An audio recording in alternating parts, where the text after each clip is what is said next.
पिता की चार सीख। एक बार की बात है, एक गांव में एक साहूकार रहता था।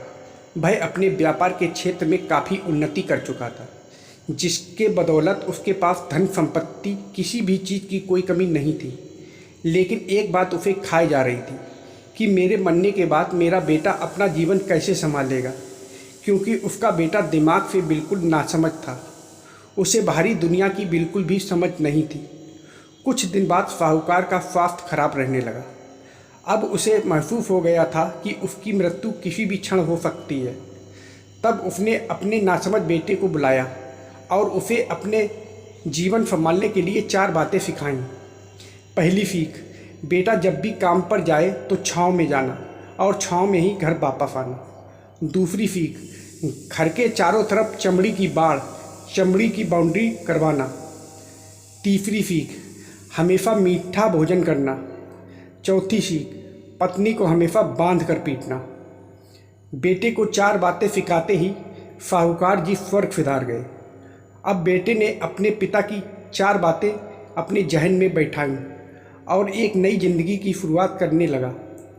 जब उसका काम धंधे पर जाने का समय आया तो उसे अपने पिता की बात याद आई कि पिता ने कहा था, कभी भी काम पर जाए तो छाँव में जाना और छाँव में ही वापस आना।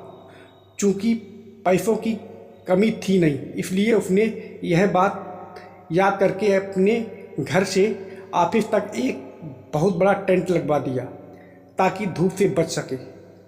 पिता की ही बात याद करके अपने घर के चारों तरफ भैंस की चमड़ी की बाउंड्री बनवा दी, जिसकी बदबू से आस पड़ोसी दुखी होने लगे। लेकिन पिता की बात तो माननी होगी। प्रतिदिन अपनी घरवाली से भोजन में केवल मीठी चीज़ बनवाता, जैसे हलवा, खीर आदि। एक दिन उसकी पत्नी ने अनजाने में कोई गलती कर दी तो पत्नी पर उसका गुस्सा इतना भड़का कि वह उसे मारने पर उतारू हो गया। लेकिन उसे फिर अपने पिता की बात याद आई कि पत्नी को हमेशा बांध कर पीटना। यह बात याद करके उसने अपनी पत्नी को रस्सी से बांध दिया और जैसे ही उसे पीटने के लिए लाठी उठाई, पत्नी ने गुस्से में कहा, रुक जा ना समझ, अब मैं बताती हूँ तुम्हारे पिता की चार बातों के सही अर्थ क्या हैं। तब उसकी पत्नी उसके पिता की चारों बातों के सही अर्थ समझाना शुरू करती है। पहली बात, काम पर छाँव में जाना और छाँव में ही आना। इसका अर्थ है प्रतिदिन काम पर सूर्योदय होने से पहले जाना और सूर्यास्त होने के बाद घर वापस आना, ताकि अपने काम में इतने व्यस्त हो जाओ कि बाहरी दुनिया के मोह माया से दूर रह सको। लेकिन तुमने तो घर से ऑफिस तक टेंट लगवा दिया ताकि तुम धूप से बच सको। क्या ये उद्देश्य था तुम्हारे पिताजी का? दूसरी बात, घर के चारों तरफ चमड़ी की बाउंड्री करवाना। इसका मतलब है उसके घर की सुरक्षा के लिए कुत्ता या बिल्ली पालना ताकि चोरों से सुरक्षित रहा जा सके। लेकिन तुमने तो घर के चारों तरफ भैंस की चमड़ी लगवा दी, जो कि अर्थहीन है। तीसरी बात, हमेशा मीठा भोजन करना। इसका अर्थ है हमेशा भूख तेज लगने पर ही भोजन करना। इससे एक सूखी रोटी भी मीठे भोजन समान संतुष्टि देगी। जब किसी को बहुत तेज भूख लगती है तो वह यह कहकर भोजन का अपमान नहीं करता कि ये तुमने क्या बना दिया, भला ये भी कोई खाता है।